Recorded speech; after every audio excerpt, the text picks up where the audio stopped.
Questions for Chance Moore, Honor Huff, and Brenen Lorient. Honor, tonight you just seemed like you were able to hit your shots tonight. You were kind of back into your rhythm. What was going right for you tonight? I wish I was a little bit more back into my rhythm, but just the do-or-die mindset we have right now as a team. I think just the camaraderie we're bringing every day in these last 72 hours of the defeat of Oklahoma State, just not wanting to let my team down. I think I just came out with a kind of mindset of just, I'm going to leave it all out there. I'm going to have some fun, and I think it shows in the plays that I was able to make and the plays that these guys were able to make. Both Chance and Brenen, both you guys regarding AJ a lot tonight. What makes him such a hard player to play against? He just, he has great length. He's very skilled, and he knows his spots very well. So we were just trying to, get physical without fouling, and try to make it tough for him as possible, and just don't give him any easy ones. For any of you guys, what worked on the offensive glass tonight? Man, that's the last two games we got killed on the glass pretty bad. Utah game we lost on the glass pretty bad. TCU, so that's been a big emphasis from the coaches to get more rebounds and get more second chance opportunities. Brenen, you scored 14 of your 18 points in the second half. What was it you saw in the defense, of schemes, or was it more of just how the game flew that got you going in that second half?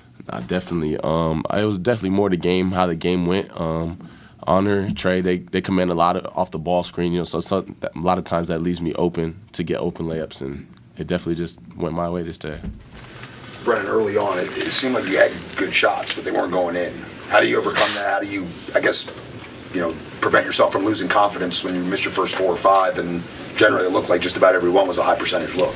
Yeah, definitely. It's definitely tough whenever you miss those couple early ones, but usually whenever I don't get those easy ones to go in early, I just focus on doing the little things a little better, rebounding, getting stops on defense, and that's really just my main focus in those times. Chance, you mentioned about trying not to foul the bench, but is it difficult to transition to vertical and everything when he is basically driving into you so hard and creating so much contact? Yeah, it's very difficult because he's very fast and long. So I try to run while showing hands, and then I know he's gonna give me that bump. So just try not to swipe down as best as possible, and late contest. And Brenen, Coach Hodge said you obviously be using a lot of different defensive tactics against him. Was there one that worked better? Trapping, running him into doubles, playing him straight up. What do you think worked the best? I would say early in the game we're in monster, like big to big double, and I think we stayed in that for most of the time, right?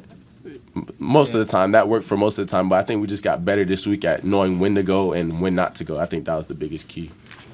Brenen, BYU's lost 8 of 12 now. I mean, they beat Iowa State, but they're so up and down. But in this league, you could be facing them again, like in the tournament or something, and anything could happen. I mean, just talk about how actually good they are and how good they can be. I mean, you guys just beat them, but there's a team that's they could turn around and do something else. Definitely. Those guys are really skilled. They got a good coach. They know what they want to run, and they're definitely a scary team to look out for. As everybody in this conference is, every night is you're getting your guys' best every single night. This league's no easy games, and that's a really good team. They played hard tonight. Chance, in regards to your game, how are you starting to become more comfortable and just kind of attacking the basket more and more, especially in these last couple of games? I'm just trying to, let it come to me, not force it too much, but while being aggressive. And, I'm trying to rebound as best as possible on both ends. I know when guys shoot the ball, it's an opportunity to go get it, whether they make it or miss it. Just putting that pressure on the defense, by crashing. Honor, you're at 99 threes for the season. Only 2 Mountaineers have ever reached 100, so what would that mean to get to 100? It'll mean a lot. I mean, I think come from my sophomore year at Chat, I've gotten to hit the accolade of 100 threes, and I think it's just a testament to the people around me, the confidence they have in me to shoot that many threes, because I didn't go 99 from 99. I can promise you that. So just their confidence in me to get them up, and just the work I put in since I was a kid. I mean, it all comes to fruition at this stage, and I'm just grateful to be in this position to do that again this year. Brenen, the block shot with 18 seconds left, is there any way you can put into words what that moment felt like for you? Man, I was just really strapped in on trying to get a stop. I mean, it was a crucial moment. They just scored two quick baskets back to back, and I seen him just slide it out, so I knew he was trying to get something off at the three-point line, and I just contested straight up, and I was able to block it.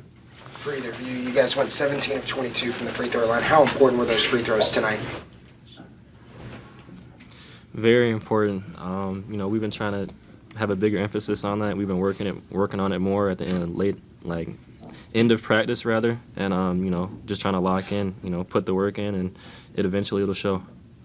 You talked a little bit about the mindset and the do or die. What was different, I guess, maybe after Oklahoma State than the losses before it? Is it the potential of the finality, maybe setting in for some of you guys that are done as seniors? Yeah, I mean, I said this before, you always want to focus on the next game at hand, but obviously we're not naive to the fact that, we have 2 games guaranteed in the regular season, and obviously we still have a chance to do something special that we all want to do, which is go to the NCAA tournament, but can't have any slip-ups. So I just think it in turn, our aggressiveness and assertiveness from the jump today really showed. And I'm not saying it's just because of that, because we should have been doing that from the jump, but I mean, we're in this situation now, so we got to make the best of it. And I think we started it off right and winning this one, so I got to get the next 2. Chance, the team scored 24 points off the bench, and obviously you had a big contribution into having 11. How much pride do you take kind of being that spark coming off the bench and contributing as much as you did? When I come in, I just try to, play my role as best as possible, bring that energy, defensively and offensively, and, just keep the rhythm going, if we're maintaining the lead, try to make it, stronger. Brenen, one more on guarding AJ. First half, second half, it seemed like he obviously was more aggressive in the second half. Did you get a sense of that too, like in the first half, that I don't want to say he was going through the motions, but he obviously was more aggressive in the second half? For sure. I think at halftime he had 4 shot attempts, so we knew coming out at halftime he was going to be definitely more aggressive. That's why Coach just emphasized being in gaps early and, just playing straight head up, no fouls, show your hands. So how do you handle that in the first time? Because I'm guessing you're like, okay, he's first round pick and he's going to come out and do this, that, and then he doesn't do it.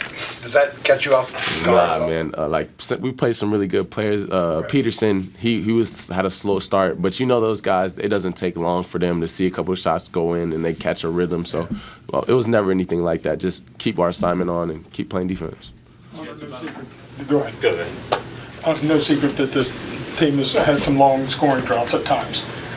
Come out in the second half, immediately cut in half. But you were able to stop that there. It didn't grow into a 5 or 6 scoreless. Anything different about the way you all approached that, or what you said in the huddle? It's kind of similar to the Kansas game. I don't know if you remember, we were up and they kind of cut into the lead, They took the lead, and we kind of just stayed composed. And I want to give a shout out to our fans. I mean, they rallied behind us even through their run, and we were able to kind of build off their energy and create our own energy as a group. Like I told him, I mean, we understand that we only got 2 games left guaranteed in the regular season, so it's kind of just like a calming sense of we're here now. Take the time to talk amongst each other, take a deep breath, and make the plays necessary to keep our lead. We know they're gonna make a run, like he said. I mean, AJ DeManson's not gonna have 4 shot attempts forever. He's gonna get them up, and we understand that. And he's a great player. So just weathering that storm, I think we've shown we can do, and I'm glad we did it today as well. Chance, about a minute left. I think it was you had the steal in transition, where I don't know what he saw, but I don't think anybody thought he was gonna pass it. Just take me through that. Did you trick him? Did he just make a bad decision? What happens there? Yeah, I was just trying to sprint back as hard as possible. I was trying to get a chase down block, but he kind of slowed up, so I just back tapped it, and it worked in our favor. Thanks, everyone. Appreciate you. Thanks, guys. Thanks, guys.